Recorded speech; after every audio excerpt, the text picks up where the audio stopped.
Thursday, 13th, January 13th, 2022. Just Baseball Show. We're talking top 20 starting pitchers. Jack McMullen with Peter Apple, joined immediately by Colby Olson, who just wrote the article for justbaseball.com.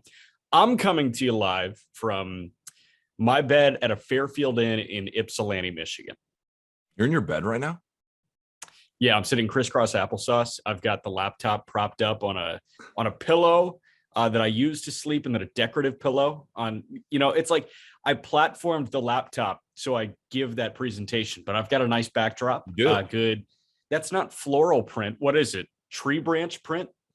It's like Japanese influenced, maybe? Yeah, maybe. I know there's a massive print. Japanese art influence in Ypsilanti, Michigan. Clearly. So where does the Fairfield hotel chain rank? Like, is that a 35 grade hotel chain? 40 grade? Fairfield? No, you're underrating Fairfield. I think 50 with like a 60 future value. Wow. That's an all-star. Actually, okay, fine. Yeah. 45 with a 50 future value. And because you have this problem too, you call a bunch of 4s, 3s, and you call 3s 2s when we're talking about starting pitchers. So I can't. You're just an overvaluer. I can't wait to call a top 10 pitcher in baseball at 2. You guys are going to be thrown. What's higher than a 1? A 0? Just an ace. Just an ace. Okay. Colby, how are you, man? I see your doggy in the background. That's great. Yeah, my doggy's chilling back here, man. If there's a lock that this dog will bark at some point during this podcast, it'll be a surprise. Yeah, but what's the dog's name? My dog is named Pesky after Johnny Pesky, the pesky pole at Fenway Park. Because everybody names their dog Fenway. So I didn't want to name my dog Fenway. I had to be somewhat different. So I named him Pesky. Yeah, you work against the grain. Pesky, what breed of dog is Pesky? He is a Wheaten Terrier. He's 10 years old now. He's getting to be an older man. But he's a great dog. Amazing dog. Do you think Pesky is probably the second most common used name after Fenway? That's kind of like, oh, I'm not going with vanilla ice cream. I'm just going to go with chocolate. How about Poppy? I think Yaki until recently was probably popular. Yeah. Yaki? Dogs get canceled now if their name is Yaki. Yeah. What does that even mean? What is Yaki? Are you serious? Yaki? You're a true Yankee person. Yaki Way. You've never heard of Yaki Way. Is that a road at Fenway? It is. Yaki. That's like it's part of the stadium, Pete, and there's like food out there. It's where all the merchandise is. Everybody walks in that way. It's like the main. I mean, I've been to Fenway a couple times. I didn't know it was called Yaki Way. Is that just common knowledge that everyone should know? It is. Thomas Yaki. He was the president of the Boston Red Sox in the 30s. I mean, you looked that up. Yes, but I know Yaki Way. Yaki Way was was the name of they recently had to rename it to I can't remember. They had to rename the street to something else because was it Ted Williams Way? No, they brought it back to what it was, like Presidential Street or not Presidential, something like that. No, it's not a name anymore because they don't want whoever it's named after get canceled. Yeah, well, Yaki got canceled. Yeah. Do we want to talk top 20 starting pitchers? From an analytical perspective with Colby Olson? Yeah, let's do it. Quick precursor before we get into individuals. Colby, how malleable is this list? Because we talk about how often starting pitching rankings are changing. When we get a month into the 2022 season, can this list look different? Yeah, absolutely. And pitchers change so much because guys get hurt. There's a lot of injuries with pitching. There's a lot of velo changes. Guys aren't using pitches. Pitches aren't working for some guys. And even beyond that, right? This is just 20 names, but there were guys all the way up to the 35, 40 ranking that could fit in the top 20. Like, there are a lot of good pitchers in this league. And just because a guy's left off of the top 20 does not mean that he could possibly get there 2 months into next season. So I think we should kind of go by tiers of 3 almost, go 20, 19, 18, kind of talk about them in a little bit of a triplet. I kind of like that. Jack, you're looking at me. Colby, you're looking at me. I like it. I like it. I like that a lot, Pete, because I mean, the list is tiered in a way. Like you could run I through agree. probably 6 different tiers in this ranking. And because we're going to start a new podcast called Not Gambling Advice, where we're going to be talking about fantasy baseball. And I remember when we were talking about the top 20, it's almost better if you do it within tiers of pitchers. Like these guys are tier 1, these guys are tier 2. I'm not exactly sure how if they're not exactly tiers of 3, but I think it kind of makes sense. So number 20 is Max Fried, number 19 is Shohei Ohtani, and number 18 is Blake Snell of the San Diego Padres. So 3 really good pitchers. Who's 21 to 25? Like, who are a couple guys that just got left off the list? So there's Lance Lynn, there's Aaron Nola, there's Yu Darvish, there's McCullers, the list goes on and on and on. But there's those 4 were really guys that I like pondered heavily. Okay, so let's go those 4 rapid fire. Lance Lynn, why'd you leave him off? Just lack of pitch repertoire? Yeah. Just a guy that I was not super like. His year last year was insane. ERA in the 2s, xERA in the 2s, like all the underlying stats are great. I am just not confident enough in his repertoire. Just all fastballs. I feel like it's going to get figured out, and I feel like it could have been a peak season for him. And his ability to age too. It makes me a little nervous. McCullers, especially, like we saw how dirty he can be, and we know how dirty he can be in the regular season. He just walks everybody and their brother. Yep. And Jack, we should also preface this episode saying that Clayton Kershaw is left off this list because I'm just worried about his arm right now. Yeah. Carlos Rodon is also left off this list because I am also worried about his arm, but he is a top 20 pitcher when healthy. And Justin Verlander is off as well, just because he hasn't pitched in 2 years and we don't know what he's going to be. But all guys that could be.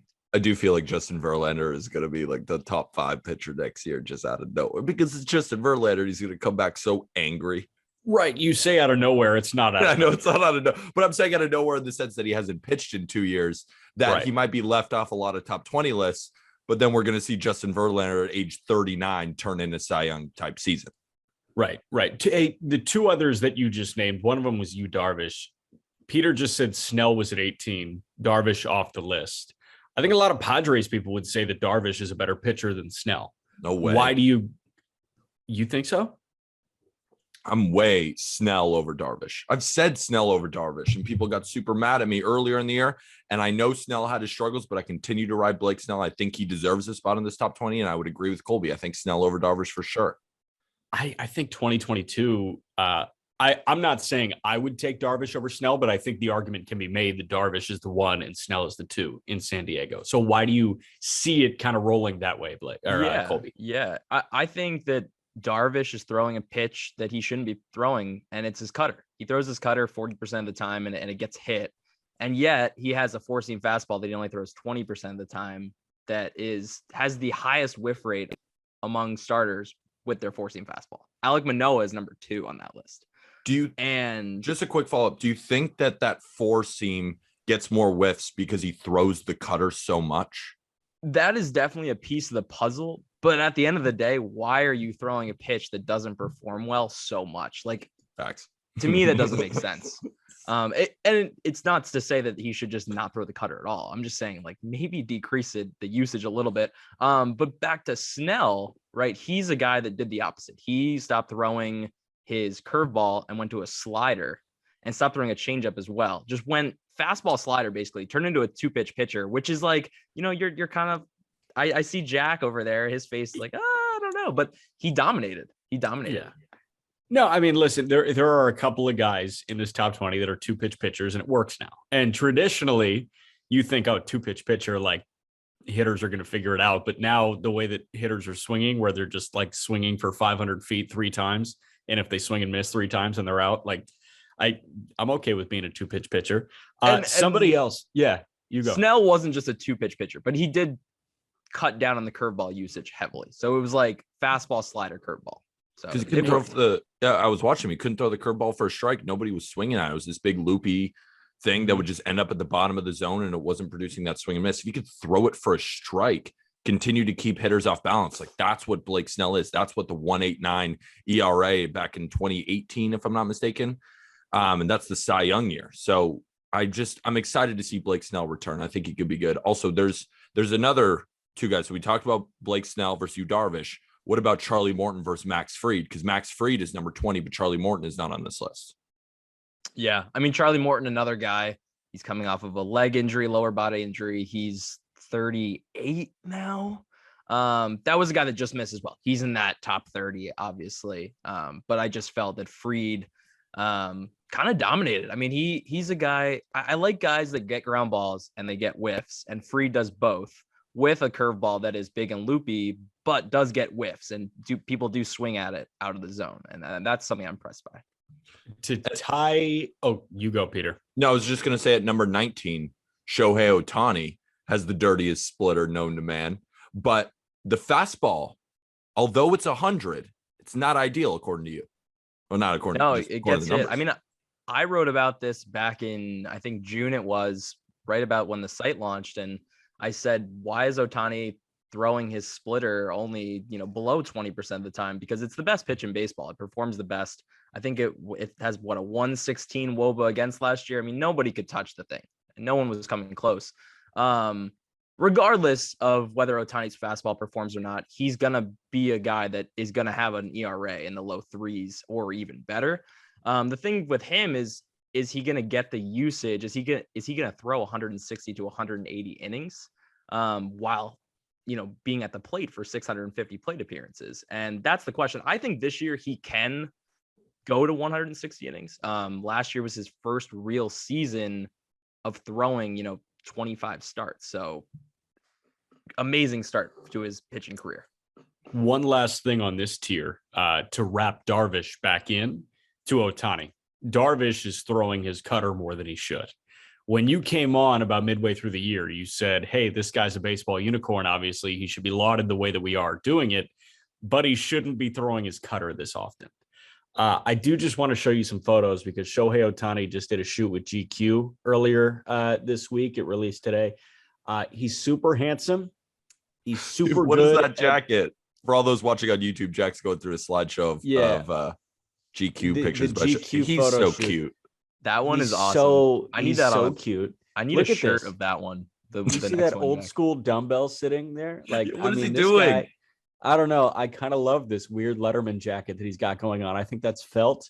And then I don't know. You see good nipplage from Shohei Ohtani. He looks right like Bo there. Jackson at Auburn. A little bit. I think that's what they were going for. I also think they were going for the retro Ruth look because nobody's done it since Ruth, and he's doing something that Ruth never did. We talked about that. Ruth pitched and then hit. He didn't do both at the same time. But with Shohei, if he cuts back on the cutter, can he up the splitter usage to become elite? Yeah, absolutely. And Kevin Gausman did it this year and obviously showed that you can do that and dominate. And Kevin Gausman's a 2-pitch guy. Shohei Ohtani is a 4-pitch guy. So, yeah. 2 guys. Before we move on to the next tier, I know we keep saying before we move on, but Kevin Gausman, Robbie Ray, both not on this list. Robbie Ray coming off a Cy Young award. Kevin Gausman, not quite a Cy Young, but a Cy Young caliber type season. Those 2 guys, you're not expecting them to be in the top 20 moving forward. Gausman, I'm worried about moving to the AL East. Dominant division. Robbie Ray he just won a Cy Young, but the peripheral stats for him are worrisome. I think he can be a top 30 pitcher next year, and maybe he'll prove me wrong and put up top 20 numbers. I'm just not going to bet on it. I'm not going to be the guy that bet on it. I think I'm more pro Robbie Ray than some people because I think he learned something over there in Toronto with Pete Weber, the pitching coach, because Pete Weber is one of the best pitching coaches in baseball. And I think he's going to take some of that over to Seattle. And I'm not expecting him to win a Cy Young award, but I think we could expect, would you be surprised, Colby, if we saw a 3.5 ERA with 220 strikeouts in 190 innings? I mean, that's kind of an elite pitcher. And that's still a drop off from what he was, but that's still a phenomenal pitcher. Yeah, no, he's right there. He's right outside the top 20. And really the thing that scares me away from him is the hard hit rate.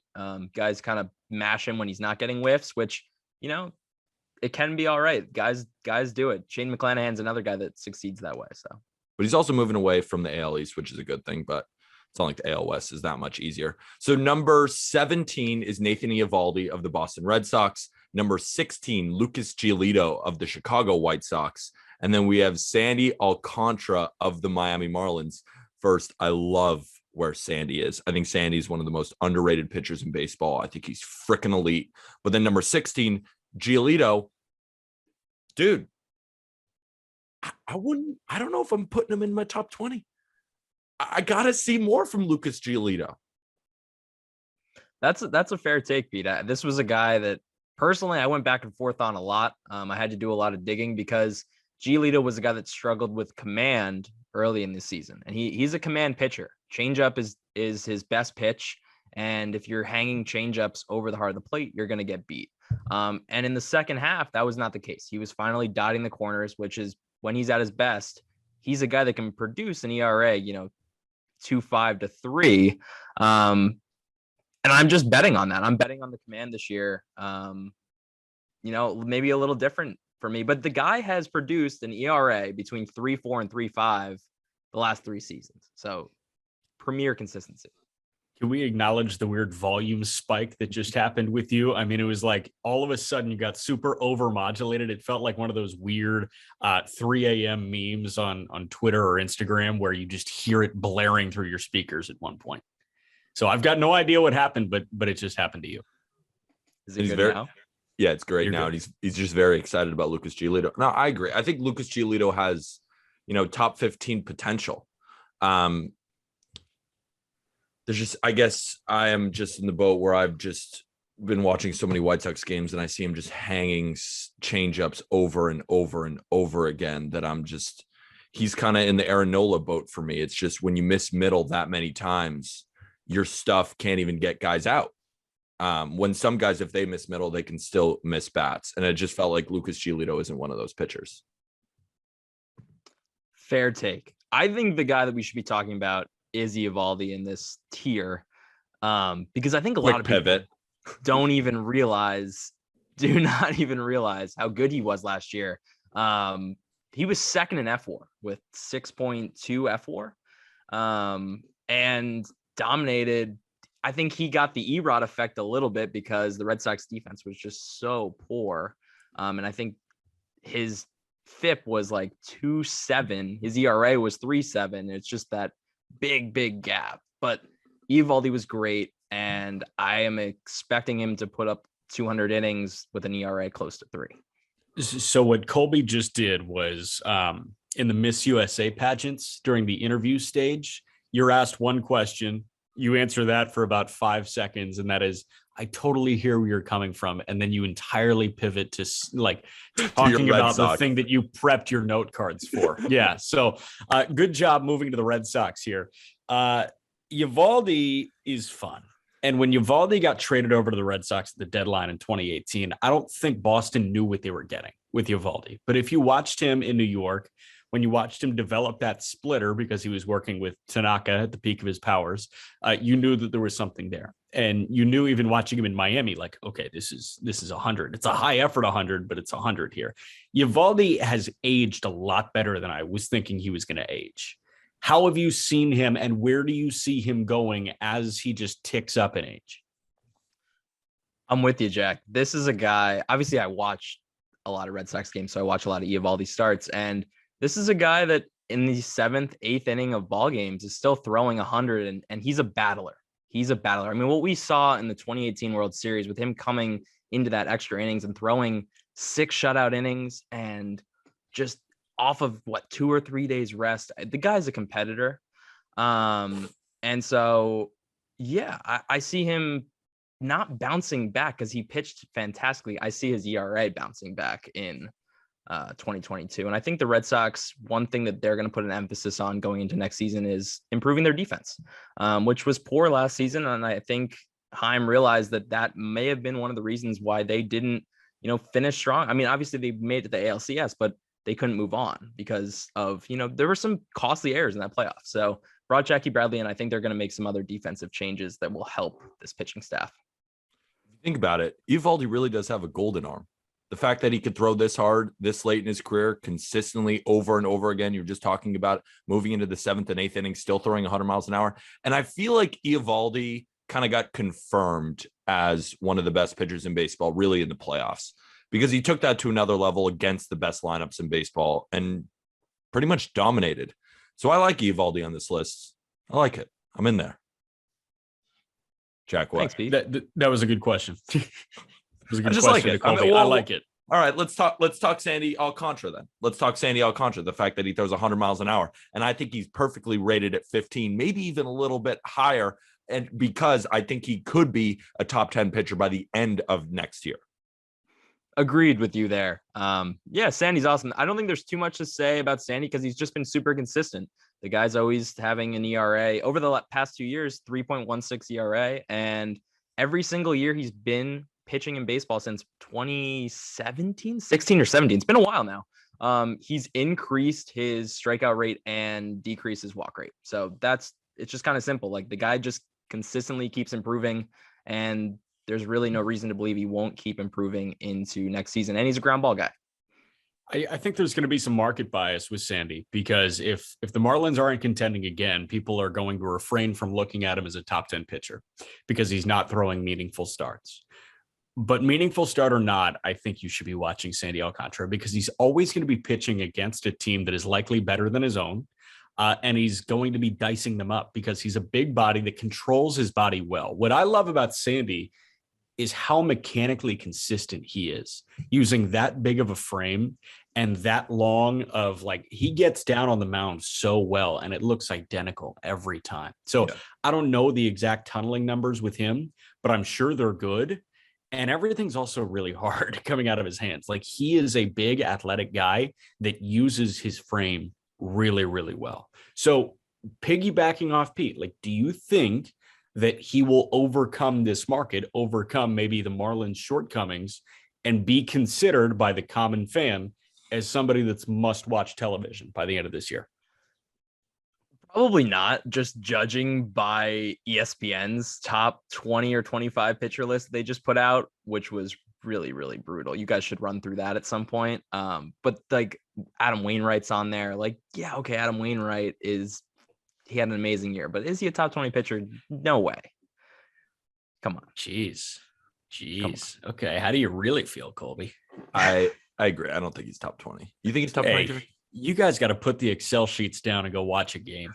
Shut up. I watch so much of Wainwright. I like no, he's not. Listen, yeah, he's not.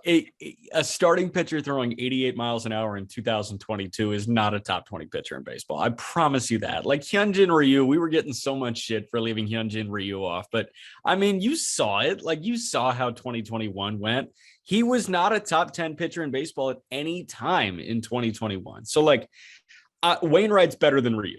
I will stand by that. And Wainwright, I think, is putting together a really solid Hall of Fame resume. But at the ripe age of 40 years old, he's not one of the top 20 pitchers in baseball. I'd rather have Wainwright than Ryu next year. I would too. Yeah. Also, something about Sandy that I know, Colby, you and I value, and I know Jack does too, just the durability factor, that he was one of only 4 pitchers this year to pitch over 200 innings, that he averaged, in your article, he averaged 6.23 innings per start. I need that. I need dudes who eat innings. Give me Sandy. Love Sandy. 100 miles an hour, 7 innings every day. Give me that. That's pretty old school from you, Pete. Good for you. You're joining me. Love that. We got to slap a toothpick in and say that boy throws hard. I'm sick of 4 to 5 inning starts. I like the guys who are 6, 7, 8 innings and they're just battling. And to your point, Colby, he is just a battler. He is. And that's why Lance McCullers was left off this list. I mean, great pitcher, but he only throws 5 innings a start and only sees the lineup twice. There's value in seeing that lineup the third time and not putting a crappy reliever in. Yeah. And how well do you do third time through? And that goes to show the confidence that the pitching coach and the manager has in you as a pitcher, that he says, maybe the numbers don't show, but this is our guy. That confidence level, that's what moves a guy from a 2 to an ace. And Sandy's an ace. But his teammate is actually ranked above him, the next tier. Trevor Rogers of the Miami Marlins. Number 13 is our boy Jack, Freddie Peralta, inside the top 15 for the Milwaukee Brewers. And then hard-throwing Luis Castillo. Before we get into our boy Freddie, because I think you could make the argument that Freddie Peralta is the overall best pitcher in baseball. But Trevor Rogers, after a rookie season, is already in the top 15. What did you see from Trevor Rogers this year that made you think, wow, I don't even need to see any more yet? I have just a crazy statistic. So dating back to 2000, Trevor Rogers' 2.55 FIP is the best ever by a rookie since 2000. And his 2.64 ERA is third best behind only Jose Fernandez and Walker Buehler. So you're up against guys that are top 10 pitchers. I mean, Jose Fernandez before his death was maybe the best pitcher in baseball. I think that's really all you need to go to. And he has 3 great pitches. He has a fastball that is, very deceptive, has good spin numbers, and a changeup that is actually could be designated as a screwball because of how he grips it. Split grip comes through his fingers. Oh, just punched my mic. Showing pitch grips. Yeah, showing pitch grips. And then a really, slurvy slider slurve. I don't know what to really call it, but a perfect, third pitch to tunnel with those 2 other pitches. It's a great pitch mix, and playing in Miami, pitcher's ballpark, and Jacob Stallings is now going to be there too, which I think is going to help him and Sandy a lot. That's a point. Jacob Stallings is one of the premier defensive catchers in baseball. He didn't allow a pass ball next year. And you're moving from the likes of Jorge Alfaro and Pedro Leon is Pedro Leon is Sandy Leon. That's their backup catcher. Jack's just shrugged his shoulders. I don't watch that. I don't. Sandy Leon, I think, because I saw him also on the mound. But regardless, you're moving from Jacob Stallings to whatever the Marlins had at catcher, and that's just going to be a huge jump. And not just Sandy and Trevor, but also Pablo Lopez, Eliezer Hernandez, Jesus Zardo. All these guys are just going to get a bump up from just a way better defensive catcher. Yep, indeed. Let's talk about the batting average against king of the world, Freddie Peralta. I mean, this guy, so he can't hit what you can't see. Yeah, how would you describe his pitch mix? 2 or 3? What do you mean, Jack? Sorry there.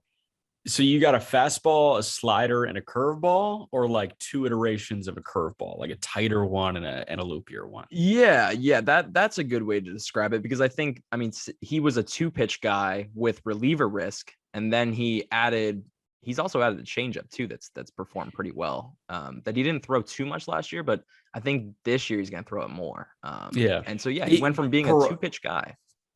So Freddie Peralta was the guy that went from, he was like, Freddie Peralta is what Huascar Ynoa wants to be.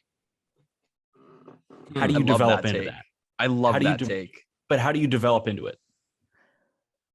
I think it takes off-season training and getting time, with a Rapsodo or a TrackMan or something, and just tinkering with spin data and finding what works for you. It's just tinkering with grips, and there's a ton of guys that have done it, and that's really what they talk about.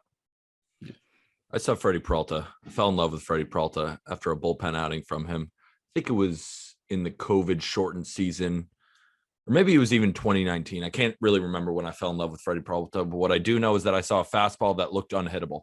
I saw a slider that looked unhittable. And I was like, if this guy could put it together in a rotation, he's going to be freaking elite. And then that fastball translated. Like you said it yourself, opponents hit 156 off the fastball. When you are fastball first and still nobody can touch your fastball, give me those guys. Give me those guys. But I just wish he pitched more innings, because like you said, he only averaged around 5.27, but he has the ability to go deeper in the games. I remember after Freddie's second start this year, I randomly shouted out Freddie Peralta on Project the Plate. It was still Project the Plate at that time. I randomly shouted him out. I said, hey, shout out Freddie Peralta. Like, guys put 2 quality starts together. And Peter was like, dude, like, I love this guy. And I was like, you know what, dude? After watching him for the first 2 starts, I kind of love this guy too. And then he just ran with it. I was thinking that he wasn't going to have this type of success that he had. I was thinking that he was just going to walk everybody, but the command ticked up to the point where, like, if he keeps going and if he doesn't walk 5 guys per 9, he's a Cy Young contender if he stays healthy. That's what I think. I love guys that have not pitched a ton of innings and they get their first chance of starting in the rotation. They dominate. And then the next season, I'm like, why can't they do it again? Why can't they do it again? And that's what I remember. I've been talking up this guy, Will Bednar, Mississippi State. I see the exact same thing. And that's why I fell in love with him. And when the Giants took him 14th overall, I was hyped because on previous episodes, we're talking about good organizations versus bad. When good organizations notice a guy that you're also on, you're like, you use that kind of as confirmation. And if you're not on a guy, but a big organization like Giants, Rays, Red Sox, Dodgers, they're on it, you're like, wait, what did I miss? So I was glad to see that Bednar, because that fastball slider combo, if guys can't hit your fastball and then you have a second pitch that's also unhittable, 2-pitch guys like that can work. And then when you add a third, you become an ace. Colby just literally took a break to just pet his dog. Yeah, no, we hit the 30-minute mark, so it was halftime. It's halftime. Luis Castillo. Didn't want any barking. We're not even halfway through. Let's talk about Luis Castillo, because there are times when Luis Castillo goes through 5 outings where he looks like he's not a top 50 pitcher in baseball. And then there are 5 outing stretches where he looks like he's a top 5 pitcher in baseball. Balancing those two, why is he at 12? So this was a guy, right, that from 2019 to 2020, he had a 3.35 ERA and was considered a top 10 pitcher going into last season. And then he started 2021 really, really slow. He went 2-9. He gave up 46 runs in 64 innings, was walking the house. And that I can attribute that to his fastball velocity being down towards 95 miles an hour when we're used to seeing Luis Castillo at 97, 98, 99, 100. And so in June, his velocity crept back up, and then he dominated. The rest of the season was the dominant self. We're used to seeing it at 2.69 ERA and didn't surrender more than 3 runs over 20 starts. I think he only surrendered more than 3 runs like twice, 2 or 3 times over 20 starts. I mean, he was dominant over that stretch. So what I'm buying here is I'm buying 2019, I'm buying 2020, and then I'm buying the second half of 2021. And really, I see that beginning of 2021 is like your velocity wasn't there. Something was going on. Maybe it was an arm injury, maybe, but something wasn't there. He wasn't warmed up. Whatever it was, I'm betting on the bigger sample size here. Luis Castillo is an ace pitcher. Cool. I'm willing to bet on that with you. I like that. I like that take. I'm in. All right. The next tier of pitchers, number 11 is Chris Sale of the Boston Red Sox. Number 10, Julio Urias of the Los Angeles Dodgers. And number 9, Brandon Woodruff of the Milwaukee Brewers. Chris Sale, Boston guy, number 11, could be higher if he's at peak Sale, could be a hell of a lot lower if he doesn't regain that velocity. But you still like him in 93, 94. Yeah, he was good at the end of last year. Pitched well at the end of the year, even though his velocity was not fully there. But as I've talked about before, Sale is a guy that even if he doesn't have his velocity, he's going to tinker with velocity's range, right? So he's going to throw a fastball at 90. He's going to throw a fastball at 96. He's going to throw a slider at 80. He's going to throw a slider at 87. He's going to throw his changeup different speeds too. It's just like it's like CC Sabathia. It's like Kershaw. These guys vary speeds when they get older and they succeed doing it. And I'm buying Sale on that. Sale's got one of the most unorthodox deliveries in baseball. And the way that he rode that to being a top 3 pitcher when he was in Chicago, and then when he was traded for, by the way, Yohan Moncada, Michael Kopech, who else was in that deal? Because it was massive. Like, that's the type of haul you should get for a top 3 pitcher in baseball. But with Sale, like, yes, he varies speeds. He also throws from pretty much pesky pull. Like, you have to look over your shoulder to see that pitch coming in. So with that unorthodox delivery, do you feel like that ages well, especially now with the reconstructed UCL? Like, I don't know, you can't worry about that again. And the worry when he was in Chicago, like hearing it all the time, every time he started, was this guy's delivery looks like his elbow is going to spontaneously combust in like the middle of the 4th inning on a Tuesday. It could happen at any time. It happened. Now he's back. So no holds barred. Let's get Sale. You think he ages well? Yeah, I think so. I think we've seen guys come back from Tommy John and perform well. The training methods we have and rehab methods we have today are just so advanced from what we had even 10 years ago. The guys know how to take care of their bodies now and recover. And last year, I mean, we still saw him getting up to 97, 98 at times. He wasn't averaging that. But the fact that he can still do it And if he has an entire winter to rehab and come back next season, restored, I think we could see maybe not the old Sale exactly, but a version very close to it. And I think that is worthy of a top 10, top 11 pitcher in baseball. Julio Urias is your Cy Young winner in the National League for 2022, yet he's only at 10. I mean, 10 is still a pretty good ranking for him, but what's keeping him from, I don't know, the top 5? I think you're talking end of 2022. That's the bet, right? The bet is that he is going to be a top 5 pitcher at the end of the year, but there's just so many good pitchers ahead of him. Like, there's no way I'm losing all credibility if I put Julio Urias ahead of Max Scherzer. Like, what are you doing, man? You feeling okay? But he does everything right. He gets whiffs. He has elite command. He gets ground balls. He limits hard contact. There's really nothing that he doesn't do right as a pitcher. And he's still very young. He's 25, 26 years old. And as we talked about before, Pete, he doesn't have that many innings under his belt, despite being in the big league for 5 years. So that's the point. Explain that more, because this is actually, last year was right his only season above 100 innings, even though it seems like this guy has had so much use. Yeah. He's really just pitched out of the bullpen or pitched, late in the season, pitched in the postseason. But last season was the first season that they really gave him a full shot to come out every 5 days and dominate.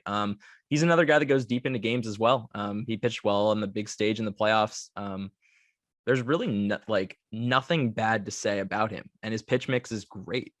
Fastball is great. I love guys that have good fastball, and he has one of the best fastballs in baseball. Love so that. He can go deep into games because he doesn't walk people. And this was the first year, regardless of sample size, this was the first year in his career, despite I think 2018, he threw 4 innings or something, and he didn't walk anybody in those 4 innings, or maybe even 3 innings. But this was the first time that he threw a non terribly small sample size that he had a walk per 9 under 2. So with the Urias, with that increased command, I guess my thought is if he's walking again, 1.8 guys per 9, maybe even get that down to 1.5. Are we looking at a frontline guy and maybe the second ace on the Dodgers? I think with Buehler, we're already looking at an ace. Urias, with an okay sample size, this was the first year in his career that he had a sub 2 walks per 9. He was walking at 1.8 guys per 9. So if he gets to 1.5, 1.8, I think we're looking at co-aces here with Buehler, who I already think is an ace, and then Urias, who you could say is the best 2 in baseball right now. I think he can make that jump. And again, I'm not saying that a 3 is a 2 here. I'm saying that a 2 is a true 2 right now with Julio. And I think he can be a 1 if we're looking at it 2 months in and he's, throwing again with a sub 3 ERA.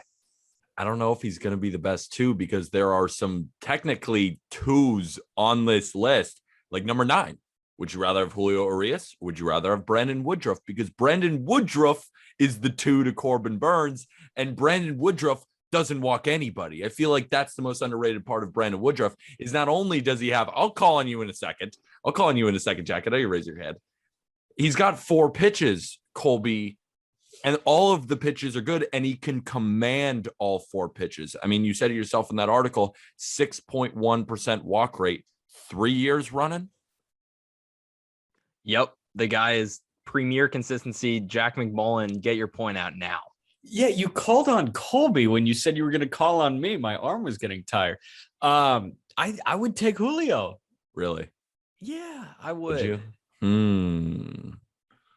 you wouldn't take him over Scherzer. Scherzer's technically a 2. Scherzer's not a 2. I know. Shut up. You would take Julio over Brandon? I don't hate it. I don't hate it even a little bit. I would take Urias. I think this tier is really tough, because I think you could put Logan Webb at 10, Julio at 8, Lee Brandon at 9, however you want to structure it. But these guys are very close and all have legit chances next season of winning a Cy Young in my eyes. Brandon Woodruff has been consistently amazing for the past 2-3 years, has 4 pitches, and has Corbin Burnes as his teammate. These guys must talk all the time about how to get batters out, which is awesome. So sick. And if we're talking about consistency, durability, you have Logan Webb at 8. And I just want to bring Logan Webb into this conversation, because I personally, I'm just not putting him in my top 10 until he proves it again over another season. Not that he can't, not that I'm not expecting him not to. I just think right now, if we're going before the season, give me Brandon Woodruff, give me Julio Urias over Logan Webb. I'd probably have Logan Webb like 11, 12-ish, maybe 10. How's that? You know what did it for me, Pete? Seeing him dominate the Dodgers in the NLDS, sold me above and beyond. I mean, he Shoved went it up their 14 and 2/3 with one run given up over those 2 games and lost one of those games, which is tragic. That game 5, I mean, you got to watch the highlights of these games. They're unreal what he was doing to batters with his changeup, sinker, slider mix. Like they don't know what's coming at them because they look the same coming down the plate, and then like with 10 feet left, they're like whoop whoop. And so that sold you. You're at number 8. Jack, you like 8 for Webb, or you think it's too early? Do you remember my hot take with Logan Webb? Yeah, we right. just started spewing hot takes left and right. The Logan Webb would win the Cy Young. Yeah, I think Logan Webb, like, this guy is just, he pitches in a way that I don't like limits damage better than anybody else in baseball. Because if somebody's going to hit it hard, they're going to hit it on the ground. And I'm okay with hard contact on the ground. I'm really okay with that, because what does that result in? Like, at most a double. I'm fine with that. I prefer doubles over home runs. And in the era, right, in the era of lifting the shit out of the ball, like I see 119 mile an hour ground outs all the time now. Like Pete Alonso is the king of the 120 mile an hour ground out to second base. But like with Logan Webb, in this era of hyper focus on lifting the baseball and putting it out of the ballpark, a sinker baller and the best sinker baller in baseball, constantly peppering the belt and below. I mean, I think he's like kryptonite. Only Framber Valdez gets more ground balls than him. And another stat that I want to bring up, this is a stat that I even bring up to my little leaguers, because it makes them grasp how valuable ground balls and fly balls are. So Woba on ground balls last year was 221. Woba on fly balls was 457. Woba on line drives was in the 600s. So that is a massive gap, right? You can only hit a home run on a fly ball. You can't hit a home run on you mean technically, yeah, you can hit a home run on a ground ball, but like it's not happening. No. So yeah. I mean, you know who Logan Webb kind of reminds me of? You guys remember Brandon Webb for the Diamondbacks, that sinker baller did he win a Cy Young award? I don't know if I think he won a Cy Young award, right? With Arizona? I think so. Like that dude was absolutely disgusting. But then we saw what happened to Brandon Webb's career. I'm not saying that that's exactly going to happen to Logan Webb. I'm just like, all I need to see is one more year before I can put him in a top 10. Jack, what? You pissed at that? No, Brandon Webb through 7 years, like for the most part, 6 years. His first year, he finished 3rd in Rookie of the Year voting. His next year, he led baseball in losses. The year after that, he had a 3.5 ERA, and then Cy Young, second in Cy Young, and then he threw 4 innings in 2009, and he was done. Dude. Like Neil Young, better to burn out than fade away.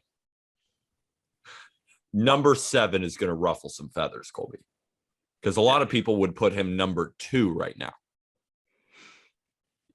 Max Scherzer is your 7th best pitcher, according to Colby Olson. I don't hate it. If you look at the top 6 and you're like, well, I mean, those guys are all very good, and I think these guys are interchangeable. Are you sold on 7, for example? If someone said Colby, like this has to be in your top 5, are you pushing back, or you're like, yeah, you could say that? That's totally reasonable. Like I think I'm not going to spoil the list, but like 1 and 2 and 3 are kind of set for me, and then 4 through 7, it's like you could interchange these guys pretty much how you want to, because they're all good. They're all so good. So let's talk about them all together. So at number 6 is Shane Bieber of the Cleveland Guardians. Number 5 is Walker Buehler of the Los Angeles Dodgers. And number 4 is Zach Wheeler of the Philadelphia Phillies. I love Zach Wheeler so freaking much. I think he's going to be so good next year, and people might say 4 is too high. I'd probably have him at 5, but like I love him at 4. I think he's going to be a freaking rocket ship next year. What? Okay, Jack? so why are you? Hold on. Are we beefing right now? What? You just keep giving me all these answers when I say something. You're like, yeah. No. I was just gonna say, because I'm gonna say something that might piss both you off. Like, Okay. I think if Colby structured it, Wheeler 4, Bueller 5, Bieber 6, and Scherzer 7 was Scherzer. Yeah. 7. I've got the article up. I could have just looked there. But to be honest, I think like if I'm putting this list together, I'm putting Wheeler at 7. Just because like Max Scherzer, everybody's waiting on this demise of Max Scherzer. That's just never going to fucking come, ever. Like, he might pitch until he's 55, and he's going to sign like 3-year, $95 million deals until he's 50.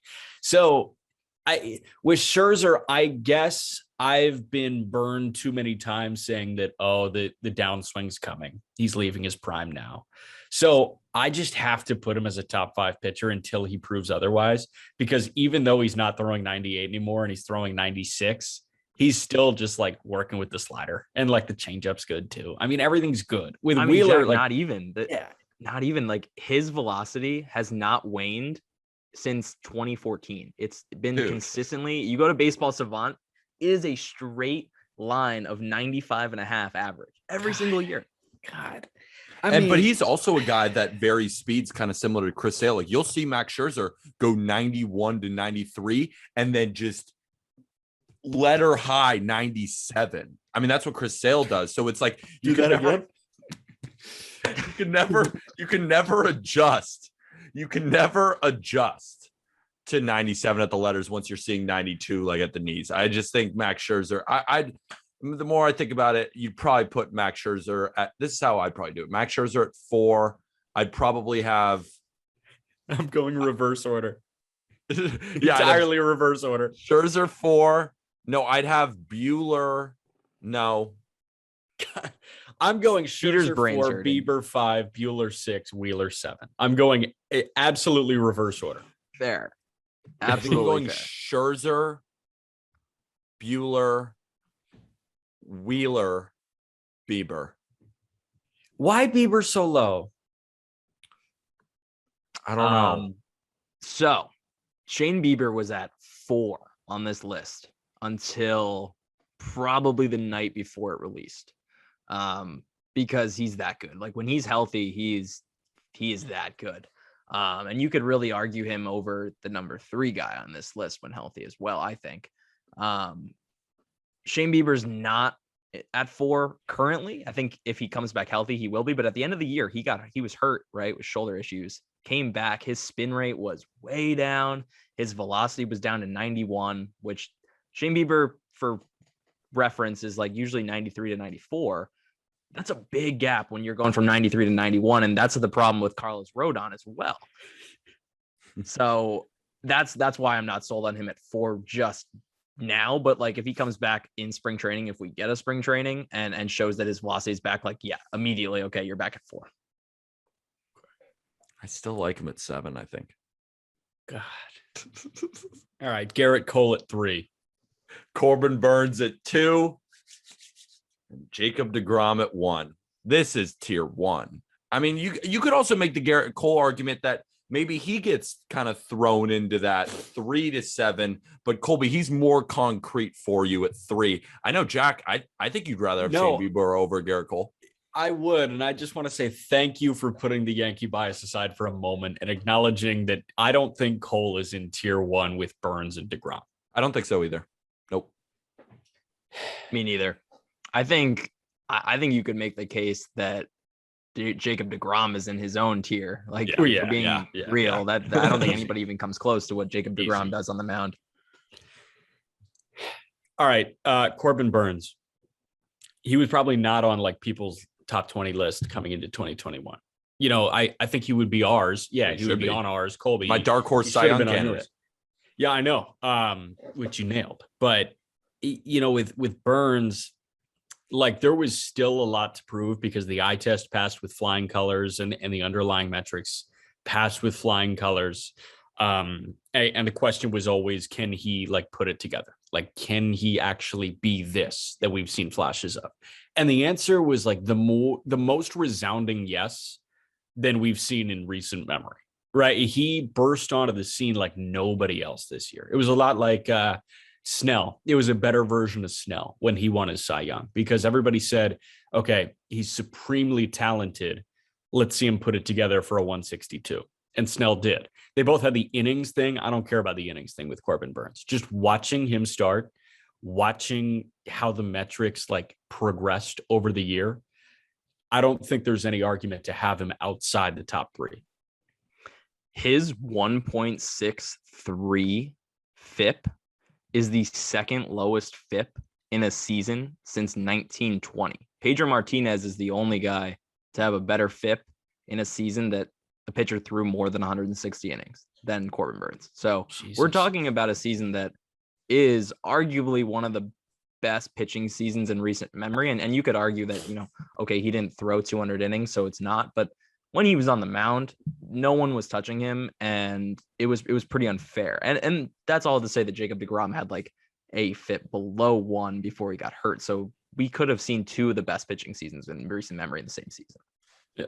I was talking on the TikTok live, Pitch Catch Pod said that Corbin Burnes' cutter is the most beautiful pitch to watch in all of baseball, maybe the best pitch. I know we were calling Shohei Ohtani's splitter, but for the fact that Corbin Burnes throws it that much and he gets that level of dominance with it, I would still say Corbin Burnes' cutter is the best pitch in baseball. And watching Omar Narvaez, the catcher for the Brewers, just peel it back into the zone, that backdoor 99-mile-an-hour cutter, there's nothing better.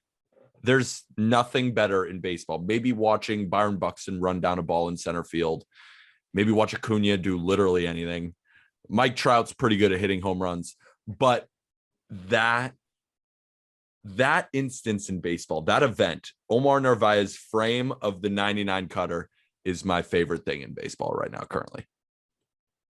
Agreed. It must be a fun time to be a Brewers fan. You have pitching and defense, maybe not too much hitting, but I was recently talking about the 1996 Mariners, who scored the third most runs in baseball history over a season, missed the playoffs because their rotation and bullpen had an ERA of 5.21. So really, really amazing pitching going on in Milwaukee. I have a question. Out of the entire list, who are you worried that you might be wrong on? I think Trevor Rogers is my hottest take because he was a rookie last year, and some guys have a sophomore slump. And, I think it was aggressive putting him at 14, but I have faith that the stuff plays there. I really don't see, going back to Lucas Giolito, I think that's a guy that, maybe he drops to 25 or back into the top 30, right? But a lot of those guys at the back end of the top 20 are very interchangeable. But I think Trevor Rogers is a guy that could be seen as a pretty hot take, him at 14. I haven't seen him in many top 20 lists. Peter, who do you think is his hottest take? I just don't think Giolito will be a top 20 pitcher by the end of the year. That's my, and at 16, I just thought that was a little bit high. I would have Sandy over Rogers, just, moving forward. Just give me the guy who's done it a little bit longer. But overall, I think it's a pretty solid list. I mean, those are the pitchers that I'd probably have. Like those 20 guys, maybe outside of Giolito, those are my top 20. And I think any way you kind of mix it around, I think overall it's a very solid list. Yeah, we were talking before the podcast started. I think the only two guys that we didn't mention that should get a little bit of mention here, Wade Miley and Alec Mills. I think those two you're really missing out on. What are you doing, Colby? No Alec Mills, no Wade Miley, no Zach Davies, no Kyle Hendricks. Yeah, so right, no I was going to push Hill. back. You say that Corbin Burnes' cutter is the best pitch in baseball, and you obviously haven't watched Zach Davies' four-seam fastball. It's like you're not turning on the TV. Yeah, get off the Excel sheet again. You know what we need? We need Peter, we need Jack to team up as a force and create the some things are just bigger than baseball top 20 starting pitchers list with Alec Mills at 1, Wade Miley at 2. I mean, Esther. Alec Mills threw a Nestor no-hitter. Cortez. Should he be a Hall of Famer? Wade Miley threw a no-hitter. Wade Miley threw. Can I say one thing? I think Corey Kluber on the Rays is going to be insane. Like, I think he's going to be a top. They're going to make him into some robot again. Also, a guy who will be on this top 20 list, I think, by the end of the year is Shane Baz. He might even be number 1 because he's that freaking insane. So, yeah, that was my next question. I guess Peter just answered it. But Jack, who is a guy that is probably, in the top 40 to 50 right now, but you see at the end of the year on this list? Well, so Shane Baz, the guy who looks like he is on Saturn because he's got a hammer of a lip in whenever he pitches. Like, he looks like he's going to throw up, and yet he's still 99 with a dumb slider. It's crazy to me how you can do that when you're spinning your face off, and it's obvious to everybody on national television. But yeah, I like Baz on that list. Another Ray that I want to throw out there, like, I am so freaking high on Shane McClanahan. I'm so high on McClanahan. A lefty that throws 101, it like signed me the fuck up for him. Another Also, guy. Tyler Glasnow's not on this, but I mean, he's not going to pitch really next year. That's the only reason, right? Yeah. Talent-wise, he's in there. Another guy that I think you're missing that could be on this list here and could slot into like the high teens. Low teens, like 12, 13, 14. Jose Barrios. I'm still holding out hope on Barrios. I think that the stuff is going to be really good. He's got the chance to showcase it in the marquee division in baseball. And if he's got like a 2.5, if he's got a 2.5, I think he's a top 20 pitcher in baseball. Hot take, he's not even the best pitcher on his own team. Gosman? No, Alek Manoah. Alek Manoah. Okay. That's my pick for a guy that's going to be top 20 end of year. I think Luis Garcia is another guy. There's a lot of young names that could be there at the end of the year. Ranger Suarez is a guy that I've talked about before. But I think Alek Manoah, he had the second highest whiff rate on four-seam fastball last year. Slider is a frisbee. He has a sinker that performs really well. He kind of showed a big body guy. I mean, he goes deep into games as well. He shows everything that, you'd want from an ace. One more before we wrap. I like this left-hander, Jose Quintana. I have a serious one. Dylan Cease was not mentioned at all. And he strikes out everybody. I like him. I think he walks a lot of guys too. He does. Yeah, he does. That was my worry with him. Another guy, just quickly, is Joe Musgrove as well. He didn't have he had a sharp season in San Diego, nothing crazy good, but I think he's a guy that has, 4 good pitches and has the upside to be a top 20 arm as well. When does Ian Anderson knock on the door? I'm not that high on Ian Anderson, but he has a lot of deceptive stuff and some tunneling. Just turning the ball over with that changeup right now. Pronation. We're talking pronation. He releases the ball from up here. Like he's so freaking good though. Oh. But yeah, this was fun. You guys are a freaking riot, so appreciate it. John Lester retired today.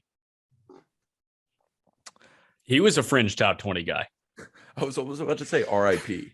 I was like, wait a minute. No. John Lester, one of the greatest postseason performers of all time. He's going to stick around on the ballot for more than 1 year.